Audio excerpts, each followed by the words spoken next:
Olá, senhoras e senhores, bem-vindos a mais um estudo da lição. Nós estamos na lição 3 e o tema dessa lição é fora de controle. O tema geral antes e depois do pecado. Eu quero convidar você que faça uma oração comigo agora para que nós possamos entrar no estudo da lição. Pai querido e amado, nós queremos agradecer ao Senhor o privilégio de estarmos vivos hoje e também de termos o conhecimento, ou pelo menos a disposição de nós, o conhecimento, as informações, a Bíblia, o espírito de profecia, para que possamos tomar melhores escolhas.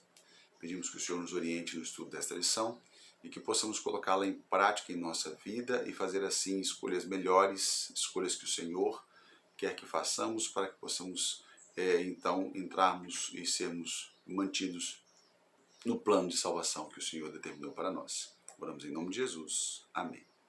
Vamos ler o texto-chave, então? Está lá em Gênesis 4, versículos 6 e 7, e eu leio assim.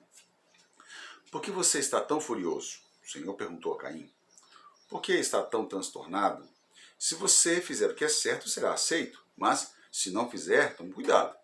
O pecado está à porta, à sua espera, e deseja controlá-lo. Mas é você quem deve dominá-lo.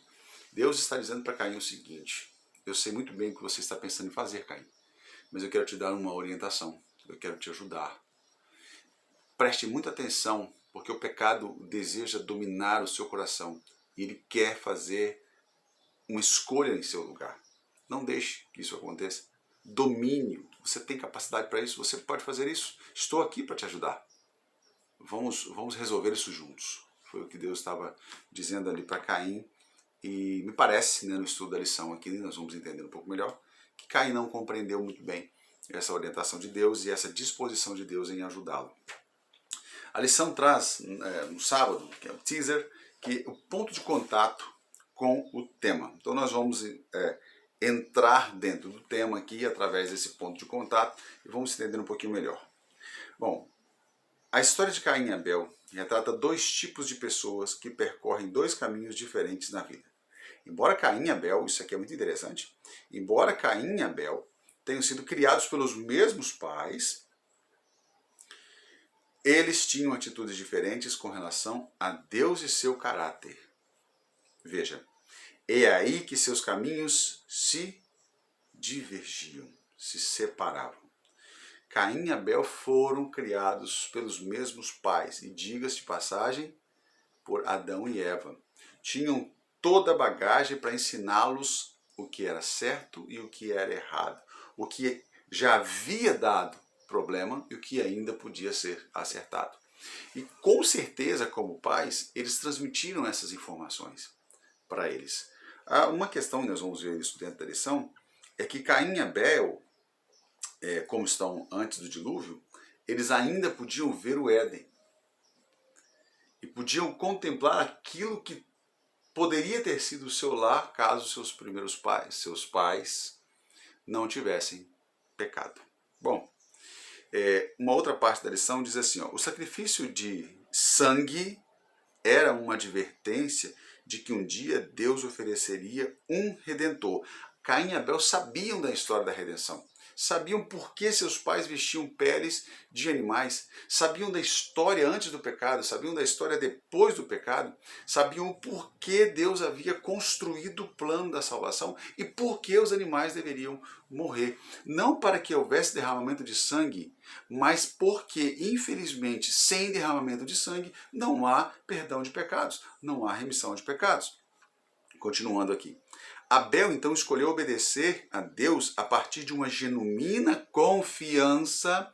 Na lição passada nós falávamos de que o primeiro passo para o pecado é a desconfiança de Deus. E Abel estabeleceu então convicção de ser confiante no plano da salvação, embora talvez não entendesse com profundidade, mas entendia, ok? Caim recusou aceitar o plano da graça de Deus e escolheu fazer uma oferta que enfatizava seus próprios esforços de fazendeiro. Aqui está a salvação pela graça, pela fé, unicamente pela confiança e entrega a Deus que Caim representava, ou pelo menos a postura de Caim representava, perdão, a postura de Abel representava, e o contrário disso, né, a exemplo do que aconteceu com Eva lá no Éden, lá no início, né, a desconfiança, o egoísmo e a salvação pelas obras representadas por Caim. As consequências da atitude de Caim foram tão grandes que anos, séculos depois ainda ecoava, e nós vamos ver isso durante o estudo da lição. Bom, estudo de domingo, roteiro original. Então vamos agora ler o roteiro original, ou seja, a leitura original na Bíblia, e explorar essa narrativa para nos aprofundarmos mais no contexto da Bíblia. Gênesis 4, versículos de 1 a 15, eu separei aqui para nós, vamos ler então.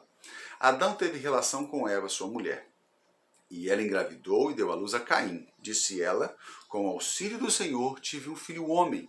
A expectativa de Eva e Adão era o Redentor. Então todos os filhos que nasceram de Eva, para ela esperava, ela e Adão esperavam que este era o Redentor. Este era o Cristo, que iria levá-los de volta ao Éden, de volta à vida eterna, de volta ao contato direto com Deus, de volta a tudo que eles tinham antes. Então quando Eva engravidou e teve, né, deu à luz ali a um homem, ela assim, olha, com o auxílio do Senhor tive um filho homem, né, ou seja, tomara que seja ele o Redentor. Voltou a dar à luz, e desta vez Abel, irmão dele, né, irmão deste primeiro filho. Tornou-se pastor de ovelhas e Caim agora era agricultor. Passou algum tempo, Caim trouxe do fruto da terra uma oferta ao Senhor. Veja, não é pecado você trazer coisas como ofertas ao Senhor. O fruto da terra não era pecado trazer o fruto da terra como oferta ao Senhor. Mas para aquela finalidade, como expiação pelos pecados, o fruto da terra não serviria. Abel, por sua vez, trouxe as partes gordas das primeiras crias de seu rebanho. O Senhor aceitou com agrado Abel e sua oferta, mas não aceitou Caim e sua oferta. Por isso Caim se enfureceu e o seu rosto se transtornou. O Senhor, então, disse a Caim, por que você está furioso? Né? O verso áureo, 6 e 7. Por que você está furioso? Porque se transtornou o seu rosto. Se você fizer o bem, não será aceito. Mas se não fizer, né, ou se não fizer o bem, saiba que o pecado ameaça você, está à porta. Ele deseja conquistá-lo, dominá-lo. Mas você deve fazer o contrário. É você quem deve dominar o pecado. Então, disse Caim a seu irmão Abel, vamos ao campo. Veja que Caim ficou, parece, mais irado com aquela situação. Quando estavam lá, Caim atacou seu irmão Abel e o matou. Então o Senhor perguntou a Caim.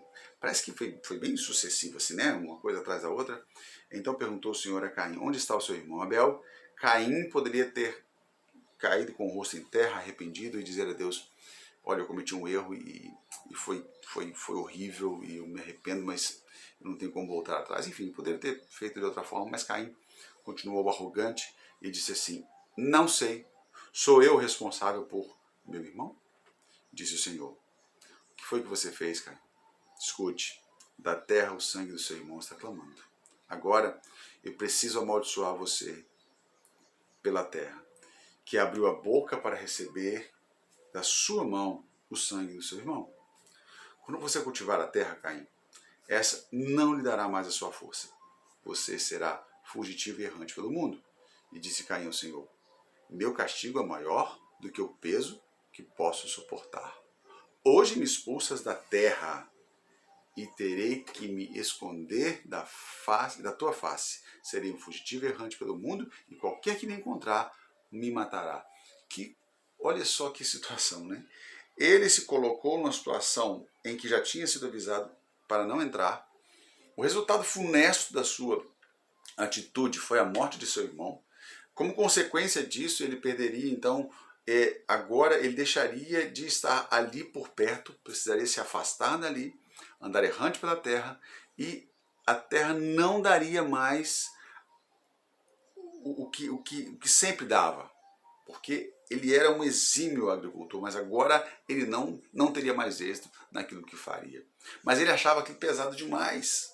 Imagine, né? Essa autocomiseração. Nossa, o Senhor vai fazer isso comigo mesmo? Mas como o Senhor é ruim, como o Senhor é maldoso, olha o que vai acontecer comigo, sabe? Essa autocomiseração.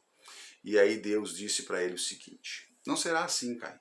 Se alguém matar você, sofrerá 7 vezes a vingança. E o Senhor colocou um sinal em Caim. Nós não sabemos qual é esse sinal. Mas Deus colocou um sinal em Caim, para que ninguém que o visse, encontrasse, desejasse matá-lo. Ok? Então, até mesmo nessa maldição que Deus pronunciou contra Caim, havia uma bênção aí que era a proteção que Deus deu a ele em qualquer lugar da terra que ele pisasse. Bom, que lição central, né?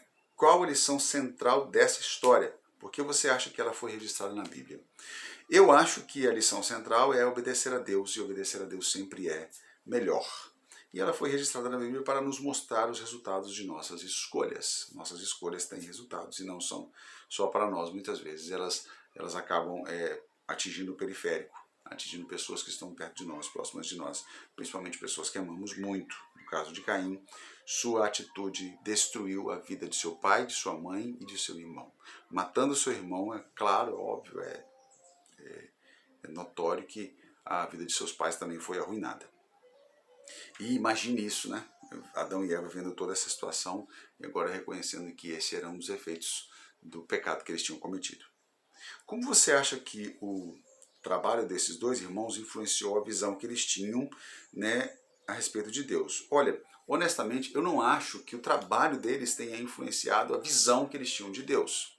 Mas se nós formos olhar o contexto bíblico, o pastor de ovelhas ele tem uma familiaridade maior e melhor com Deus, até porque a Bíblia vai fazer essa analogia do pastor sendo Deus, da ovelha sendo, né, cada um de nós.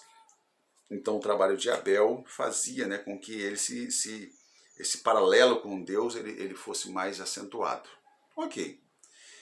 Em contrapartida, eu não acredito que aí Caim, como o lavrador da terra, tivesse uma distância, né, com Deus e tal por causa disso. Eu acredito mais na postura, no caráter e na decisão de servir e honrar a Deus do que qualquer outra coisa que fosse definida pelo seu trabalho. Quais momentos do texto foram cruciais para Caim? Certeza absoluta que o momento do texto que foi crucial para Caim foi aquela intervenção de Deus, quando Deus chega e conversa com ele e diz assim: Caim, veja, eu preciso que você me ouça, não faça o que você está desejando fazer, evite, não pense nisso, tire isso da sua mente, vamos conversar sobre outra coisa, não atente para isso. Então o momento crucial ali foi justamente esse diálogo, que poderia ter evitado o assassinato, né, do seu irmão. Nos versos 6 e 7, que são o verso para memorizar, a abordagem de Deus com Caim, né? Qual foi a abordagem dele? Eu acho que Deus ele agiu como um pai amoroso, mas um pai que sabe exatamente o que fazer nas piores horas, nas piores situações. E Deus, eu vejo tanto carinho nas palavras de Deus ali. Olha, eu percebi que você não está legal, que você não está bem, Caim.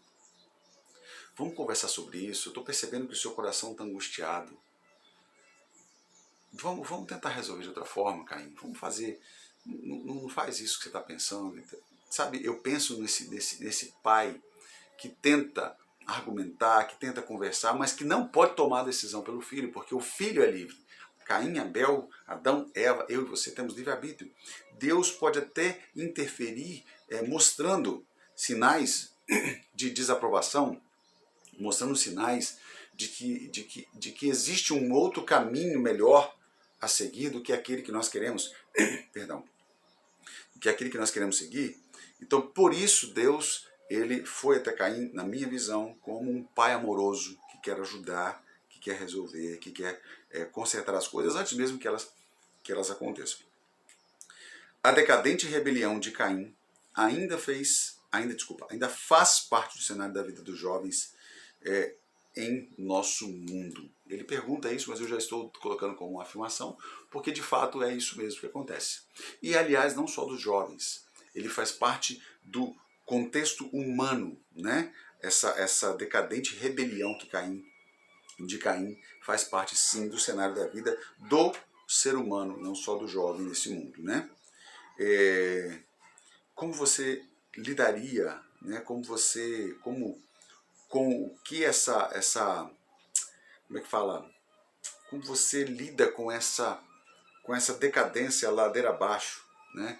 Com essa situação assim desastrosa que nós estamos vivendo hoje, como você lida com isso? O conselho bíblico e o meu conselho para mim, para você, é justamente isso, busca Deus, né? E você vai encontrar nele esse Pai amoroso que quer te ajudar a consertar as coisas, ok? Vamos para segunda-feira? Zoom. Vamos ampliar o texto original da Bíblia. Aqui pede para nós lermos novamente o texto original, que é o texto, né, para memorizar, aqui é o do estudo. Porque você está tão furioso, o Senhor perguntou a Caim, por que está tão transtornado? Se você fizer o que é certo, será aceito, mas se não fizer, tome cuidado, o pecado está à porta, a sua espera e deseja controlá-lo, mas é você quem deve dominá-lo. Gênesis 4, 6 e 7. Nós estamos repetindo assim, até com outras linguagens, o mesmo texto o tempo inteiro. Mas vamos lá. O que estava por trás da ira de Caim? Isso aqui é legal, viu? Isso aqui é interessante. Como esse sentimento se desenvolveu em seu coração, né? No coração de Caim? Como que aquilo surgiu? Legal. Vou ler aqui na íntegra para a gente entender melhor. Repetidas vezes, Caim e Abel tinham ouvido a história do pecado de seus pais e da misericórdia divina, aquilo que eu já falei lá no começo. Ainda meninos, eles compreenderam por que um cordeirinho deveria ser sacrificado e entendiam o sacrifício, né, ou o significado daquele sacrifício. Os dois filhos ouviram as mesmas histórias acerca do passado de seus pais e acreditavam na promessa do futuro. Eles ouviram as mesmas histórias, aquilo que eu falei lá, foram educados da mesma forma, conheceram o mesmo contexto apresentado pelos mesmos protagonistas que eram Adão e Eva. Mas Caim começou a alimentar um pensamento parecido com o de Lúcifer, ou pensamentos, né? Percebendo o espírito de Caim, Satanás espalhou muitas dúvidas em sua mente sobre a justiça de Deus. De novo, a questão da desconfiança. Satanás inseriu ali na mente de Caim a desconfiança, porque deveria ser daquela forma. Aí havia uma nuvem, né, sobre a cabeça de Caim, uma nuvem negra, dizendo para ele que aquilo tinha sido injusto, enfim. Percebendo o espírito de Caim, Satanás espalhou muitas dúvidas em sua mente sobre a justiça de Deus. Isso ocorreria principalmente quando ele contemplava o jardim perdido. Pensava que Deus não era justo ao amaldiçoar a terra e todos os descendentes de Adão.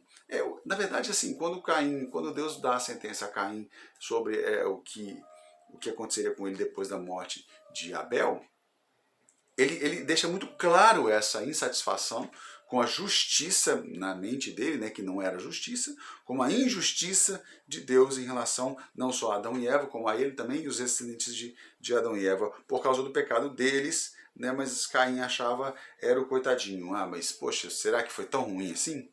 Né? É impressionante como, tendo evidências tão ricas e vívidas das bênçãos de Deus e da maldição do pecado, um dos filhos de Adão e Eva tenha adotado a mesma atitude de Lúcifer, imitando seu orgulho e seu egoísmo. Engraçado que a lição coloca aqui, é impressionante, né? Como tendo evidências tão ricas e vívidas das bênçãos de Deus e da maldição do pecado, um dos filhos de Adão. Engraçado.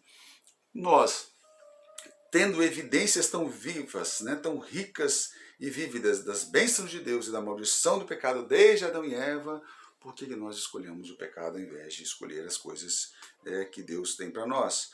Por causa do orgulho e do egoísmo. Isso é uma herança luciferiana, uma herança diabólica. Infelizmente, nós muitas vezes lançamos mão dessa herança, que não é nossa. Não é nossa. Herdamos como consequência do pecado. A atitude de Caim demonstrou que ele não estava disposto a obedecer verdadeiramente a Deus e não admitia sua verdadeira condição. Você já conversou com alguém sobre o que ela está fazendo, colocando nas entrelinhas ali para que ela possa entender, sabe, colocando, a gente brinca, né, jogando verde para colher o maduro, e essa pessoa simplesmente não entende ou não quer entender que ela é o problema, que o problema está com ela e que se ela não resolver aquela situação, todas as pessoas ou todas as situações com que ela se deparar vão ter o mesmo fim, porque ela está levando aquele problema. Pelo contrário, ela deveria prestar atenção, ou eu e você deveríamos prestar atenção na observação que as pessoas estão fazendo e levar a uma introspecção para poder entender o seguinte: será que de fato não sou eu o problema? Né? Aí tem até a ilustração da enxada e da pá, né? É melhor você pegar uma enxada, porque tudo que falam, a enxada puxa para cima. Então, para mim, isso aqui eu preciso entender que isso pode me ajudar. Já a pá não, a pá é aquela que fala assim, não, isso não é para mim, isso é para alguém. Então, não, isso não é comigo, não tem nada a ver comigo, então a pá vai jogando o entulho sempre para fora, para longe de você, ao contrário da enxada. Existem pessoas ainda hoje que agem como Caim? Será que tem? Tentando esconder de Deus o que realmente está dentro do seu coração. Engraçado, né? Tentando esconder de Deus, como se pudesse se esconder algo de Deus. Vamos lá? Making of. Terça-feira, os bastidores da história. Eu separei dois dos posts aqui para a gente estar lendo e analisando. Quando Abel percebeu a rebelião do irmão, insistiu com ele para que atendesse à ordem divina. Eu fico imaginando Abel, o irmão, presta atenção, Deus não pediu os frutos, eu acho lindos os frutos que você trouxe, acho perfeitos esse cacho de uvas, esse melão, essa melancia, sei lá. Então as cores são lindas, realmente é muito mais bonito que o sangue. Mas o objetivo não é este. Deus pediu que você trouxesse o cordeiro, faça o que é certo. Caim ficou ainda mais determinado em seguir a sua própria vontade. Por ser mais velho, ele desprezou o conselho do irmão. Uau! Orgulho e egoísmo. O outro texto que eu separei aqui, Deus não demonstrou preferência por um dos irmãos. Deus prefere mais esse. Deus gosta mais dele do que de mim. A diferença é que um escolheu a fé e a obediência, enquanto o outro preferiu a incredulidade e a desobediência. O que Deus escolheu não foi a pessoa, mas a atitude dela. Aqui a Bíblia fala que Deus atentou para Caim, para Abel, no começo aqui, de Gênesis 4. Aqui. Gênesis 4, versículo 2. Voltou a dar a luz, Abel trouxe... Versículo 3. Passado algum tempo, Caim trouxe o fruto da terra e uma oferta ao Senhor. Bom, Abel, por sua vez, trouxe as partes da gordura. Versículo 4. Aí sim, finalzinho do versículo 4, depois do ponto. O Senhor aceitou com agrado Abel e sua oferta. Deus não preferiu Abel e sua oferta. Ele aceitou Abel e sua oferta porque era aquilo que Deus tinha pedido. E rejeitou a Caim e sua oferta porque não era o que Deus havia pedido. Se Deus aceitasse o que Caim ofereceu, tanto quanto aceitou o que Abel ofereceu, o sentido do sacrifício seria perdido. E hoje as pessoas poderiam dizer assim, posso dar a Deus o que eu quero e não aquilo que ele pede. A Bíblia é minha regra de fé. E na Bíblia se encontra a vontade de Deus, os planos de Deus para a minha vida estão aqui. Se eu não oferecer este sacrifício a Deus, ou seja, se não for esta a vontade de Deus para a minha vida, eu mesmo não posso deliberar sobre o que é bom ou ruim para mim. E foi o que Caim fez. Caim determinou aquilo que era bom, aquilo que era melhor para o Senhor. Veja que extremo ele chegou, né? Quarta-feira, outras passagens bíblicas, né? São alguns extras. E eu separei aqui para nós, para lermos na íntegra, então. Vamos lá? Vamos.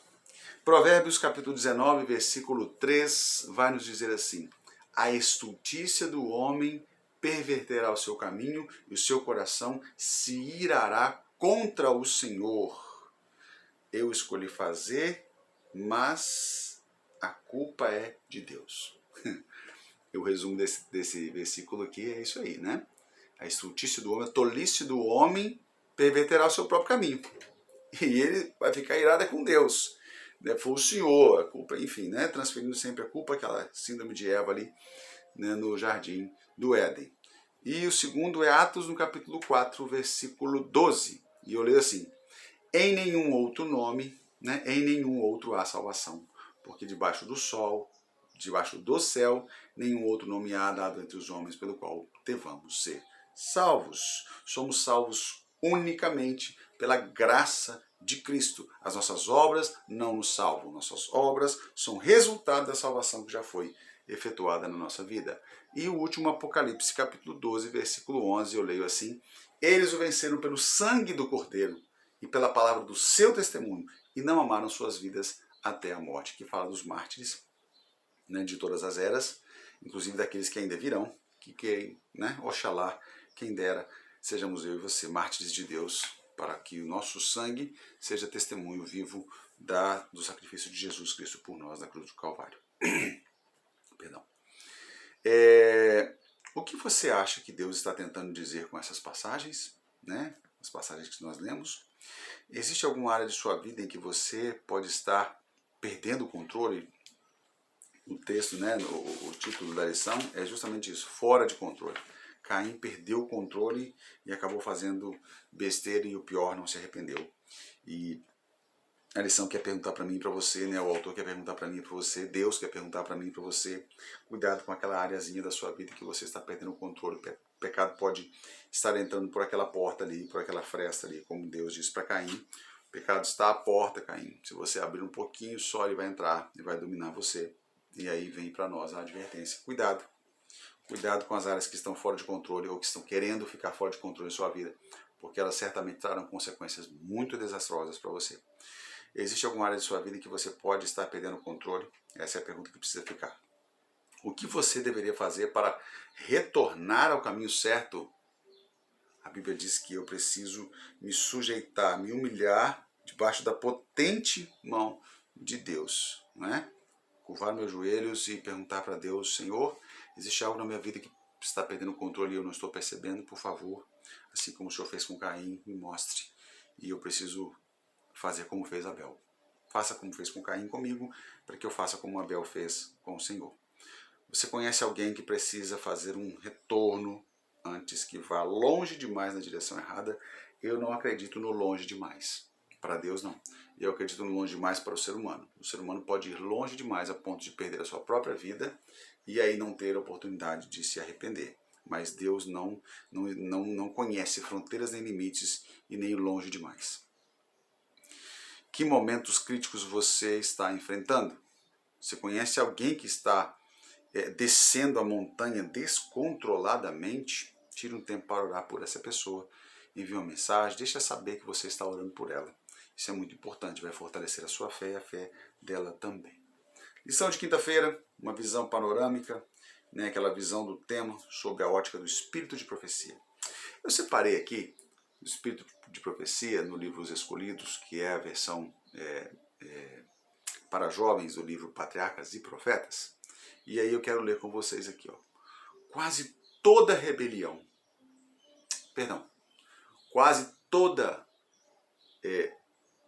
religião falsa está baseada no mesmo princípio. Qual? O homem pode confiar nos próprios esforços para obter a salvação. Alguns alegam que a raça humana pode não apenas se aperfeiçoar, mas se elevar e se regenerar por si mesma. Gente, em nós não há nada que possa nos melhorar. Só há em Deus.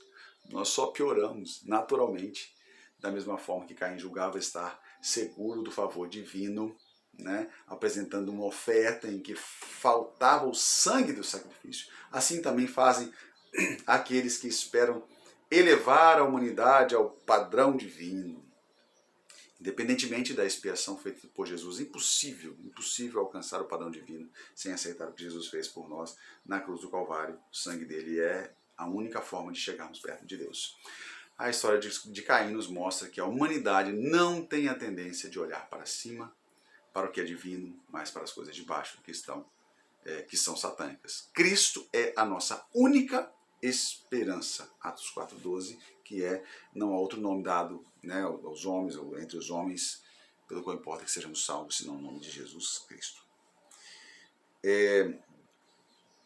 A rebelião de Caim se assemelha à rebelião de Lúcifer e mostra o ponto alto da paciente graça de Deus. A advertência divina ainda ecoa a nós hoje.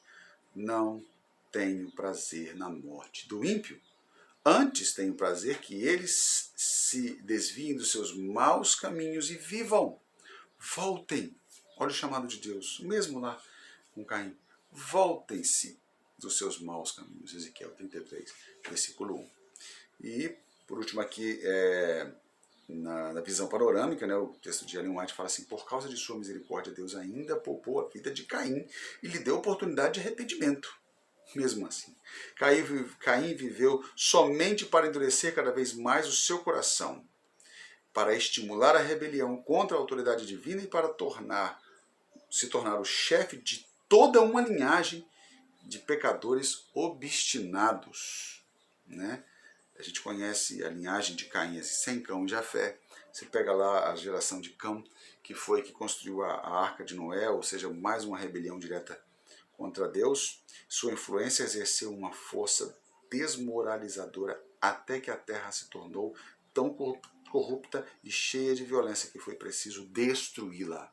Como consequência da construção da arca, Deus chega a um ponto, né, em Gênesis, no capítulo 6, e diz assim: até os pensamentos do coração dessas pessoas é mau continuamente e eu preciso destruir a terra.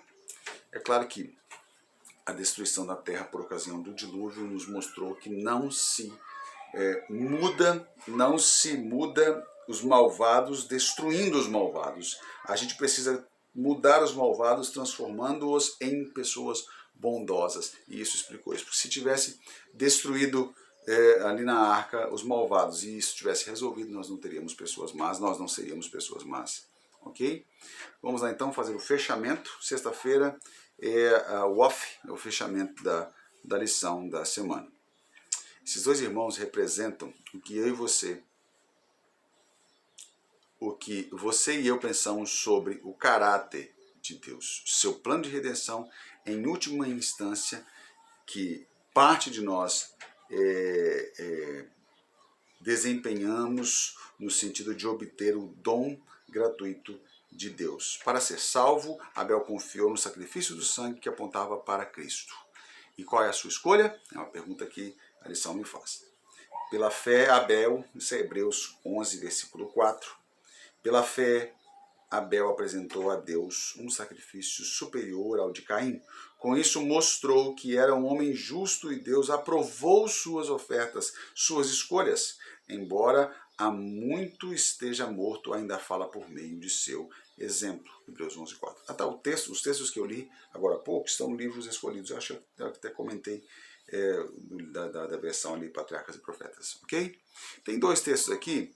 Um ele está dentro da Bíblia e o outro ele está aqui no comentáriozinho. São dois textos do comentário. Eu separei um deles e eu vou ler aqui para nós, de Lawrence J.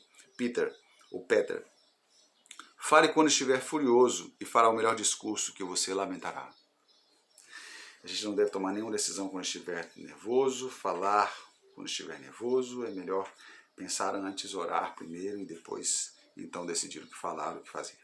E o outro texto está em João, no capítulo 3, versículo 20. Quem pratica o mal odeia a luz e não se aproxima da luz, temendo que suas obras sejam mostradas, sejam manifestas. Bom, desculpa, tem um último comentário aqui da lição. Imagine a reação dos mundos não caídos diante da cena do primeiro assassinato. Os resultados do governo proposto por Lúcifer estavam começando a aparecer. O que isso nos diz a respeito de como devemos considerar nossas escolhas? Legal. Bom, escolhas. Aqui a lição trouxe fora de controle, né? Que foi, na verdade, a condição que Caim se encontrava. Eu talvez desse o título ali, escolhas. Mas, enfim, que nós possamos fazer boas escolhas ao lado de Cristo Jesus. Esse é meu desejo o desejo do meu coração para a sua vida, em nome de Jesus. Amém.